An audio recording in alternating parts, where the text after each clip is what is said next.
নমস্কার, আপনারা দেখছেন সংবাদ বাংলা ইউটিউব চ্যানেল। আপনাদের সাথে আমি স্বাগতা। জানাবো আজকের বাছাই করা কিছু গুরুত্বপূর্ণ খবর। আজকের প্রধান সংবাদগুলি জানার আগে শুরুতেই দেখে নিন আজকের হেডলাইন। বিজেপিকে শূন্য করতে নতুন কৌশল তৃণমূল কংগ্রেসের। বেআইনি হলেও চাকরি তো হয়েছে, ছেলেরা দুটো খেতে পাচ্ছে, তবে অন্যায়। এ কি বললেন মদন মিত্র। নবান্নের আপত্তি উড়িয়ে আরও 1,20,000 কিউসেক জল ছাড়ছে ডিভিসি। দক্ষিণবঙ্গে বন্যার আশঙ্কা। বঞ্চনা নয়, রাজ্যের জন্য 7,260 কোটি টাকা বরাদ্দ মোদী সরকারের, বিরাট খবর। আজ আরও বাড়বে বৃষ্টি, কলকাতা সহ দক্ষিণবঙ্গের দুর্যোগ আর কতদিন, আবহাওয়ার খবর। মহিলা অফিসারকে লাঠি দিয়ে মারার হুমকি কারামন্ত্রীর, গর্জে উঠলেন কুণাল ঘোষ। দিলীপ ঘোষ বিজেপির রাজ্য সভাপতি, আরএসএস এর প্রথম পছন্দ, প্রাক্তন সাংসদ বলছে সূত্র। মমতা কি বাদ দেবেন অখিলকে? অভিষেকের অবস্থানই বা কি হতে পারে? দুর্গাপুজো নিয়ে মামলা কলকাতা হাইকোর্টে, কোথা থেকে আসছে অনুদানের টাকা? খবরের শুরুতেই কিছু গুরুত্বপূর্ণ সূচনা। নিয়মিত খবর পাওয়ার জন্য আমাদের সংবাদ বাংলা ইউটিউব চ্যানেলটিকে অবশ্যই সাবস্ক্রাইব করে রাখুন। যাওয়া যাক আজকের প্রধান খবরে।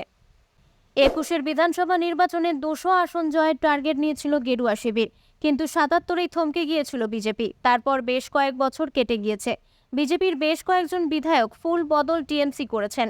আবার অনেক আসনে উপনির্বাচনে জয় পেয়েছে তৃণমূল। 21-এর পর 24-এর লোকসভা নির্বাচনেও বাংলায় বিরাট ধাক্কা খেয়েছে পদ্ম শিবির। 29টি আসনে জিতে রীতিমতো কামব্যাক করেছে মমতার তৃণমূল। আর এবার 226-এর বিধানসভা ভোটে বিজেপিকে শূন্যে নামিয়ে আনতে চায় রাজ্যের শাসক দল। আর তাই বিরাট কৌশল নিতে চলেছে তারা। সূত্রের খবর, তৃণমূলে ফিরতে চলেছে জেলা পর্যবেক্ষকের পর। 2021 সালের 26শে মার্চ এই পদ আনুষ্ঠানিকভাবে উঠিয়ে দেওয়া হয়েছিল। এবার সেই পদ ফিরতে চলেছে। সদ্য সমাপ্ত লোকসভা নির্বাচনেও আসন ভিত্তিক পর্যবেক্ষক নিয়োগ করেছিল রাজ্যের শাসক দল। রানাঘাট কেন্দ্রের জন্য সব্যসাচী দত্ত, বাঁকুড়া বিষ্ণুপুর কেন্দ্রের জন্য সমীর চক্রবর্তী কিংবা মেদিনীপুর লোকসভা কেন্দ্রের জন্য জয়প্রকাশ মজুমদারকে পর্যবেক্ষক নিয়োগ করা হয়।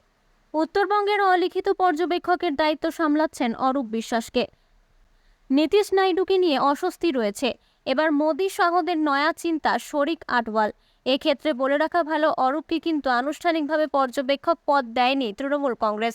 আবার পঞ্চায়েত নির্বাচনের আগে পূর্ব মেদিনীপুরের পর্যবেক্ষকের দায়িত্ব দেওয়া হয় তৃণমূলের প্রাক্তন রাজ্য সাধারণ সম্পাদক তথা প্রাক্তন মুখপাত্র কুণাল ঘোষ। শুধুমাত্র এই জেলাগুলি নয়, মালদা মুর্শিদাবাদের দায়িত্ব দলের অভিজ্ঞ নেতা ফিরহাদ হাকিমের তুলে দেয় তৃণমূল বীরভূম। পশ্চিম মেদিনীপুরের দায়িত্ব দেওয়া হয় প্রাক্তন সাংসদ সুব্রত বক্সিকে। 2রা জুন ভোটের রেজাল্ট বেরোনোর ঠিক আগে পর্যবেক্ষকদের নিয়ে ভার্চুয়াল বৈঠকও করেন তৃণমূলের সর্বভারতীয় সাধারণ সম্পাদক অভিষেক বন্দ্যোপাধ্যায়। সূত্রের খবর, ওই বৈঠকে দলের বেশ কয়েকজন শীর্ষ নেতা পর্যবেক্ষক পদ ফিরিয়ে আনার কথা ঘোষণা করেন। ফের সংবাদ শিরোনামে তৃণমূল নেতা মদন মিত্র। নিয়োগ দুর্নীতি নিয়ে কিছুটা বিতর্কমূলক মন্তব্য করলেন তিনি। বেআইনি হলেও চাকরি তো হয়েছে, ছেলেরা দুটো খেতে পাচ্ছে, এমনই মন্তব্য মদন মিত্রের। নিয়োগ দুর্নীতিতে নাম আসছে কামারহাটি পুরসভারও। এই কামারহাটি পুরসভা পরে কামারহাটি বিধানসভার মধ্যে, যার বিধায়ক মদন মিত্র। দুর্নীতি নিয়ে মদন মিত্রকে প্রশ্ন করা হলে তিনি বলেন, আমি এমন একজন বিধায়ক, জীবনে পুরসভার ব্যাপারে হস্তক্ষেপ করিনি, নাকও গলাইনি, এটা আমার বিষয় নয়। মদন মিত্র আরও বলেন, পুরো নিয়োগ নিয়ে আমি কিছু বলতেই পারবো না। যদি কোনো বেআইনি হয়ে থাকে তা অন্যায়, তবে বেআইনি করে হলেও চাকরি তো হয়েছে, ছেলেরা দুটো খেতে পাচ্ছে। বেকারত্বের জ্বালা থেকে আমি একটা ফিল করছি, তবে অন্যায়টা অন্যায়। আমি একজন বিধায়ক, আমি তো অন্যায়টা ন্যায় বলতে পারি না। তবে আমার কামারহাটি নিয়ে এটুকু বলতে পারি, আমার কাছে আর্থিক লেনদেন নিয়ে কেউ কোনো অভিযোগ করেনি। এ রাজ্যে নিয়োগ দুর্নীতি নিয়ে একের পর এক অভিযোগ সামনে এসেছে। শুধু শিক্ষক নিয়োগেই প্রশ্নের মুখে নয়, একই সঙ্গে রাজ্যের একাধিক পুরসভার নিয়োগও কেন্দ্রীয় তদন্তকারীদের আতশ কাছের নিচে। তদন্ত চালাচ্ছে কেন্দ্রীয় তদন্তকারী সংস্থা সিবিআই। রাজ্যের সঙ্গে আলোচনা না করেই ডিভিসি জল ছাড়ছে বলে শনিবার নবান্ন থেকে অসন্তোষ প্রকাশ করেছিলেন মুখ্যমন্ত্রীর মুখ্য উপদেষ্টা আলাপন বন্দ্যোপাধ্যায়। এভাবে না জানিয়ে জল ছাড়ার ফলে জেলায় জেলায় বন্যা পরিস্থিতি তৈরির আশঙ্কাও প্রকাশ করা হয়েছিল। তবে নবান্নের ওই আপত্তি প্রকাশের পর 24 ঘন্টাও পেরোলো না, নতুন করে আরও 1,20,000 কিউসেক জল ছাড়ার কাজ শুরু করলো ডিভিসি। রবিবার সকাল থেকে দফায় দফায় জল ছাড়াও হচ্ছে। ইতিমধ্যে গত কয়েকদিনের ভারী বৃষ্টিপাতে দক্ষিণবঙ্গের প্রায় সবকটি নদীর জলস্তরই বেড়েছিল। গত দুদিন ডিভিসি ছাড়া জলের নদীর জলস্তর প্রায় বিপদ সীমার কাছাকাছি বইছিল। ইতিমধ্যেই একাধিক এলাকা জলমগ্ন হয়ে পড়েছে। বিঘের পর বিঘে জমির ফসল ইতিমধ্যে জলের তলায় চলে গিয়েছে। এবার ডিভিসি নতুন করে জল ছাড়ার ফলে বাঁকুড়া, 2 মেদিনীপুর, ঝাড়গ্রাম, হাওড়া সহ একাধিক জেলার বিস্তীর্ণ এলাকায় বন্যার আশঙ্কা তৈরি হয়েছে। ডিভিসি সূত্রে খবর, রবিবার সকালে মাইথন জলাধার থেকে 6000 কিউসেক জল ছাড়া হয়েছে। অন্যদিকে পাঞ্চেত জলাধার থেকে এদিন সকাল 6টা পর্যন্ত নতুন করে 1,14,000 কিউসেক জল ছাড়া হয়েছে। সংশ্লিষ্ট দুটি জলাধারের জল জমা হয় দামোদরের দুর্গাপুর ব্যারেজে। জলের চাপ বেড়ে যাওয়ায় সেখান থেকেও জল ছাড়া শুরু হয়েছে। রাজ্য সরকারের সেচ দপ্তরের ইঞ্জিনিয়ার সঞ্জয় মজুমদার জানিয়েছেন, যা পরিস্থিতি তাতে দামোদর ব্যারেজ থেকে জল না ছাড়লে ভেঙে যাবে। তাতে ভয়াবহ পরিস্থিতি তৈরি হতে পারত। জানা গেছে, রবিবার সকাল 9টা পর্যন্ত দুর্গাপুর ব্যারেজ থেকে 92,675 কিউসেক জল ছাড়া হয়েছে। বেলা বাড়লে জল ছাড়ার পরিমাণও বৃদ্ধি পেতে পারে। এদিকে আকাশের মুখ এখনো ভার। নিম্নচাপের পাশাপাশি রয়েছে জোড়া অক্ষরেখার দাপট। নতুন করে বৃষ্টি শুরু হলে পরিস্থিতির আরও অবনতি হওয়ার আশঙ্কা করা হচ্ছে। বিজেপির তরফে টুইট করে বলা হয়েছে, এগ্রো ইনফ্রা ফান্ড স্কিমে পশ্চিমবঙ্গের জন্য 7,260 কোটি টাকা বরাদ্দ। কোনো রাজ্যকে বঞ্চনা নয়। মোদী সরকারের লক্ষ্য দেশের সামগ্রিক উন্নয়ন। খাদ্য প্রক্রিয়াকরণ শিল্প মন্ত্রণালয় 2020-2021 থেকে 2025-2026 পর্যন্ত পোস্ট হারভেস্ট পরিকাঠামোর উন্নয়নের জন্য এগ্রো ইনফ্রা ফান্ড স্কিমে পশ্চিমবঙ্গের জন্য 7,260 কোটি টাকা বরাদ্দ করেছে। গভীর নিম্নচাপ আর তার জেরে অবিরাম বৃষ্টিতে দক্ষিণবঙ্গের জেলার পর জেলা, কলকাতা সহ দক্ষিণবঙ্গের একাধিক এলাকা বিপর্যস্ত। একটা বড় অংশে লাগাতার বৃষ্টির জেরে ভয়াবহ হয়ে উঠেছে পরিস্থিতি। আজ কি আরও বৃষ্টি বাড়বে? দিনভর কেমন থাকবে আবহাওয়া? রইল আপডেট। আজ আরও বৃষ্টি বাড়বে দক্ষিণবঙ্গে। আবহাওয়া দপ্তর সূত্রে খবর, আজ থেকে বৃষ্টির দাপট কমবে দক্ষিণবঙ্গে। ভারী বৃষ্টির আর তেমন সম্ভাবনা নেই, তবে বজ্রবিদ্যুৎ সহ হালকা থেকে মাঝারি বৃষ্টি চলবে। রবিবার বজ্রবিদ্যুৎ সহ বৃষ্টির সতর্কতা রয়েছে 2 চব্বিশ পরগনা এবং পূর্ব ও পশ্চিম মেদিনীপুর জেলায়। আজ বৃষ্টি হতে পারে মুর্শিদাবাদ, নদিয়াতে, ভিজতে পারে কলকাতা, পুরুলিয়া, পশ্চিম বর্ধমান, বীরভূম, বাঁকুড়া, পূর্ব বর্ধমান, হুগলিতেও। তবে ভারী বৃষ্টির সম্ভাবনা নেই। সোমবার আরও কমবে বৃষ্টি। আগামীকাল দক্ষিণবঙ্গে কোথাও বৃষ্টির সতর্কতা নেই। এরপর মঙ্গলবার অধিক বৃষ্টির সম্ভাবনা রয়েছে পশ্চিম বর্ধমান, বীরভূম ও মুর্শিদাবাদ ও পুরুলিয়ার কিছু অংশে। ভারী বর্ষণ হতে পারে।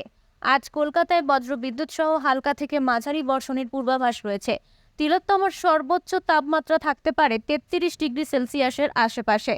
আপাতত বিক্ষিপ্তভাবে বজ্রবিদ্যুৎ সহ হালকা থেকে মাঝারি বৃষ্টি হবে বুধবার পর্যন্ত। দক্ষিণবঙ্গের কয়েকটি জেলায় বৃষ্টি জারি থাকবে।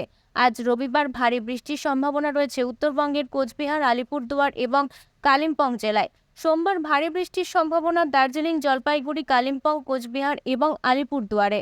সোমবার থেকে বৃষ্টি আরও বাড়ার সম্ভাবনা রয়েছে উত্তরবঙ্গের জেলাগুলিতে। আবারও একবার শিরোনামে উঠে এসেছেন রাজ্যের মন্ত্রী অখিল গিরি। তাঁর বিরুদ্ধে একজন মহিলা অফিসারের সঙ্গে অত্যন্ত খারাপ ব্যবহার করার অভিযোগ উঠেছে। এই নিয়ে ইতিমধ্যে সরব হয়েছে বিজেপি। দলের তরফে অখিলের মন্তব্য এবং আচরণের ভিডিও ইতিমধ্যেই সামাজিক মাধ্যমে শেয়ার করা হয়েছে। তবে এবার অখিল গিরির হেন আচরণ নিয়ে সরব হলেন খোদ তৃণমূলের কুণাল ঘোষ। আজ শনিবার নিজের এক্স হ্যান্ডেলে কুণাল লেখেন, মন্ত্রী অখিল গিরির কথা এবং আচরণের বিরোধিতা করছি, এটা অবাঞ্ছিত।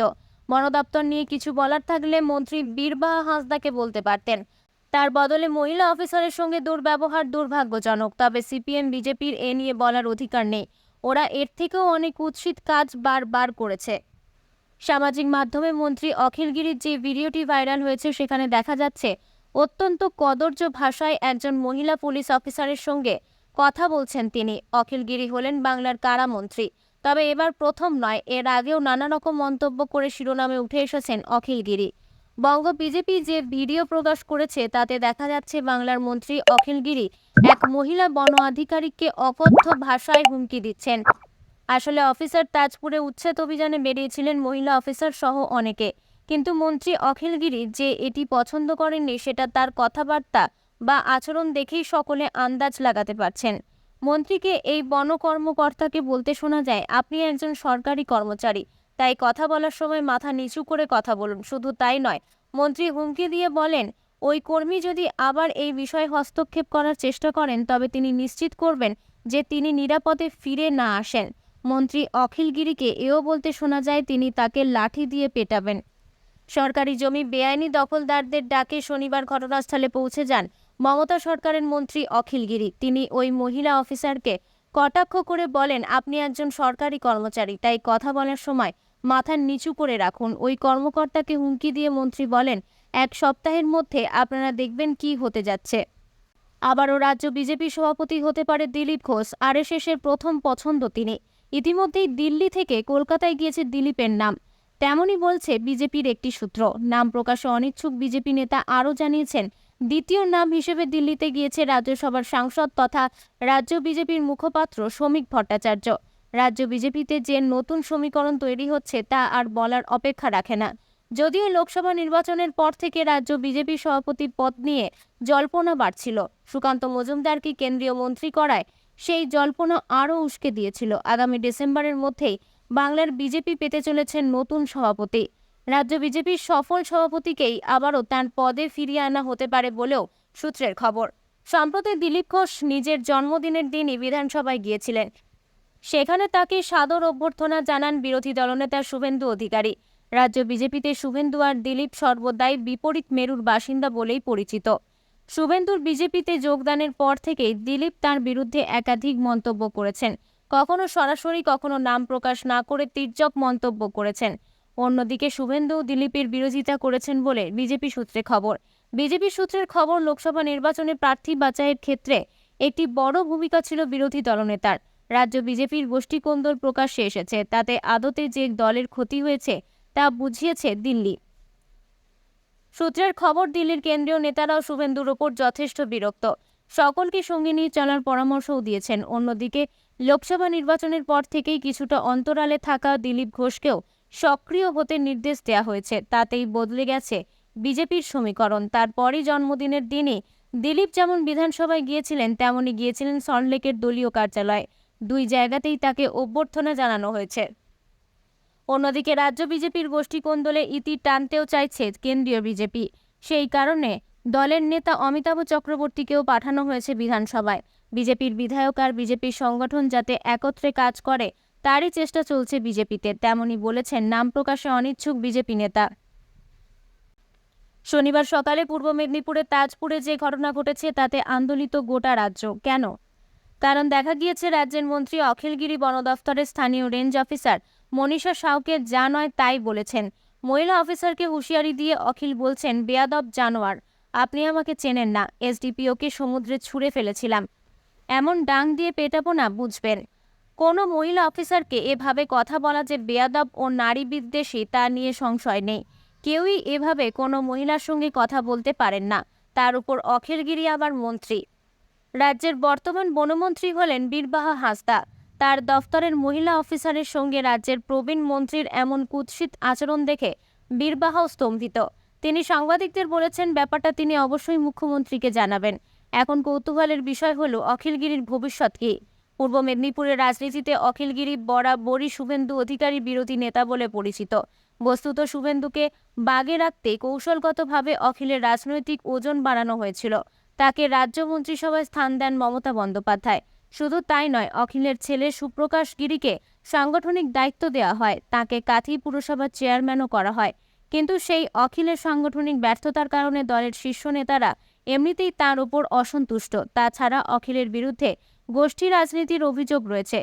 কালীঘাটের ঘনিষ্ঠ সূত্রে বলা হচ্ছে, মন্ত্রিসভার আসন্ন রদবদলে অখিলকে মন্ত্রী পদ থেকে সরানোর সম্ভাবনা আগে থেকেই ছিল। শনিবারের ঘটনা তাতে আরও ইন্ধন যোগাবে বলেই মনে করা হচ্ছে। বড় কথা হলো, এই প্রথম নয়, এর আগে রাষ্ট্রপতি দ্রৌপদী মুর্মু সম্পর্কে নেতিবাচক মন্তব্য করেও বিতর্কের মুখে পড়েছিলেন। সেই সময় নবান্নের সাংবাদিক বৈঠক থেকে অখিলকে সতর্ক করেছিলেন মুখ্যমন্ত্রী। কালীঘাটের ঘনিষ্ঠ এক নেতা এদিন বলেন, মমতা বন্দ্যোপাধ্যায় ও অভিষেক বন্দ্যোপাধ্যায় দুজনেই মধ্যমেয়াদে শুদ্ধিকরণ চাইছেন, যাতে ২৬-এর বিধানসভা ভোটের আগে দলের ভাবমূর্তি উজ্জ্বল করা যায়। ২১-এর মঞ্চ থেকেও মমতা ও অভিষেক দলের প্রতি সেই মর্মেই পই পই করে বার্তা দিয়েছেন। কিন্তু শনিবার অখিল যা বলেছেন, যে আচরণ দেখিয়েছেন তা মমতা অভিষেকের সেই উদ্দেশ্যের একেবারেই উল্টো। তাজপুরে সমুদ্র সৈকতে গাছ কেটে বেআইনিভাবে দোকানপাট বসানো হয়েছিল। সেই দোকানপাটগুলোই ভেঙে দেন স্থানীয় রেঞ্জ অফিসার মনীষা সাউ। হতে পারে স্থানীয় মানুষের পাশে দাঁড়াতে গিয়ে উত্তেজিত হয়ে পড়েন অখিল, কিন্তু তাকে যে মূর্তি দেখা গিয়েছে, একজন মহিলা অফিসারকে তিনি যেভাবে হেনস্থা করেছেন, তাতে তার উপর দলের উপর সারির নেতারা অনেকেই চটেছেন। এরপর মন্ত্রিসভা থেকে অখিলের অপসারণ হয়তো এখন শুধু সময়ের অপেক্ষা মাত্র। 2011 সালে রাজ্যের তখ্তে বসার পর থেকেই বাঙালির শ্রেষ্ঠ উৎসব দুর্গাপুজোয় অনুদান ঘোষণা করেন মুখ্যমন্ত্রী। প্রথমে 25,000 টাকা অনুদান ঘোষণা করে সরকার, বাড়তে বাড়তে এবারে তা 85,000-এ পৌঁছেছে। গতবারের অনুদান ছিল 70,000 টাকা। একই সঙ্গে আগামী বছর থেকে অনুদানের অঙ্ক 1 লাখ টাকা করা হবে বলেও ঘোষণা করেছেন মুখ্যমন্ত্রী মমতা বন্দ্যোপাধ্যায়। রাজ্যের ঘোষণা করা ওই অনুদান নিয়ে আগেই কলকাতা হাইকোর্টে মামলা দায়ের করেছিলেন সৌরভ দত্ত নামে এক ব্যক্তি। আদালত সূত্রের খবর, ওই মামলায় এবার নতুন করে আবেদন করা হলো। পুজোয় রাজ্যের তরফে অনুদানের যে টাকা দেয়া হয় তার উৎস জানতে চেয়ে আবেদন করা হয়েছে। এ ব্যাপারে কোনো নিরপেক্ষ তদন্তকারী সংস্থাকে দিয়ে তদন্ত করানোর আর্জি জানিয়েছেন ওই ব্যক্তি। প্রসঙ্গত, রাজ্য সরকার অনুদান ঘোষণার পর থেকে পুজো ঘিরে অতীতে যে চাঁদার জুলুম দেখা যেত তা বন্ধ হয়েছে।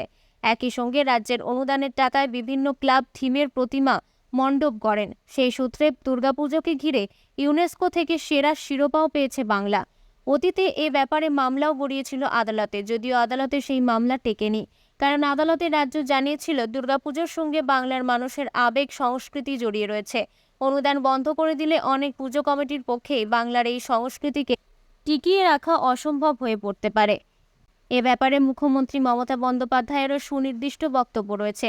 তার মতে, বাংলার দুর্গোৎসব কেবল একটা পুজো নয়, ইউনেস্কো একে দ্য ওয়ার্ল্ড হেরিটেজের মর্যাদা দিয়েছে। পুজোর সময় বাংলায় ছোট বড় মাঝারি শিল্প অন্তত 40-50 হাজার কোটি টাকা ব্যবসা করে। তাতে সারা বছর ধরে লক্ষ লক্ষ মানুষের সংসার চলে। সুতরাং এই ঐতিহ্যকে টিকিয়ে রাখার দায় সরকারেরও রয়েছে। তাছাড়া পুজো কমিটিগুলো সারা বছর ধরে বিভিন্ন সামাজিক কাজ করে, তাদেরও উৎসাহ দেওয়া দরকার।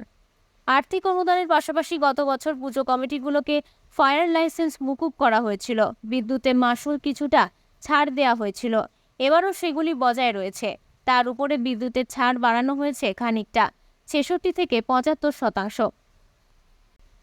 আজকের মতন এখানেই শেষ করছি। এই ছিল আজকের প্রধান খবর। নিয়মিত খবর পাওয়ার জন্য আমাদের চ্যানেলটিকে সাবস্ক্রাইব করুন। আবারও দেখা হবে নতুন খবরের সাথে। আপনারা সবাই সুস্থ থাকুন, ভালো থাকুন এবং সব সময় সত্যের পথে থাকুন। এতক্ষণ আপনারা দেখছিলেন সংবাদ বাংলা ইউটিউব চ্যানেল। ধন্যবাদ।